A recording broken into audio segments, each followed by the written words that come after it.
आमे परफॉर्मेंस को टार्गेट करे खाली जो छोटिया मदरे ओडिशा इन नंबर 1 माने पर कैपिटा कंजम्पशन 13,000 कोटी।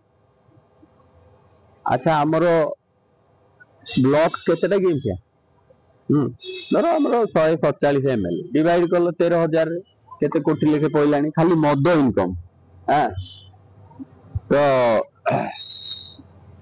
माने बोले पड़लानी 110 कोटी लेखे वर्ष पइलानी खाली मदुर इनकम कले गोटे गोटे कॉन्स्टिट्यूएंसी रे 10 कोटी लेखे काम होई करियो।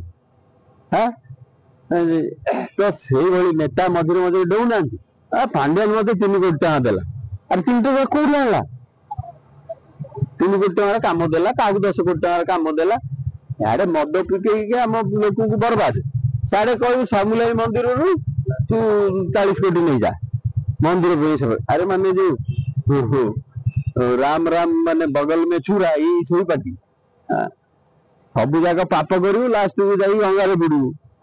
तो आम सब जानिया दरकार जे पांड्यान परफॉर्मेंस को निजे पॉकेट रू देउतला पैसा हमको मद पिया कि आमरी पैसा रे काम करथला नहीं ए या देरी की डेवलपमेंट।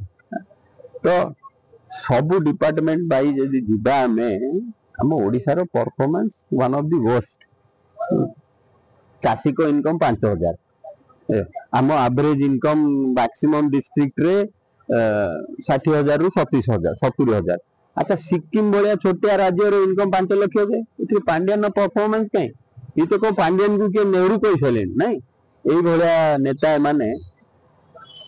तो पांड्यान एक्चुअली ओडिशा को बर्बाद करछि 3-3टा जनरेशन पांड्यान और नवीन मिसी पूरा बर्बाद कर दैछंती। जदी ओडिशा को डेवलप करतांते ताले आजी 30 लाख दादन एठु जाई बाहर काम करन थांदे गोटे पैरामीटर प्रति 3टा घर गोटे गोटे लोक जदी बाहर जाई काम करछि ताले एथिरे कोन अचीवमेंट हला नवीन कर पांड्यान कर।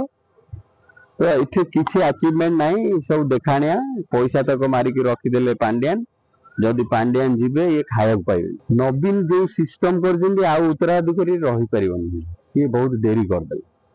हां पांड्यान को भाबिले कर देबे लास्ट मोमेंट रे फ्लॉप हो गला आउ थोरे चांस मिले ना आ कोन दिथरो चांस मिले ये गले।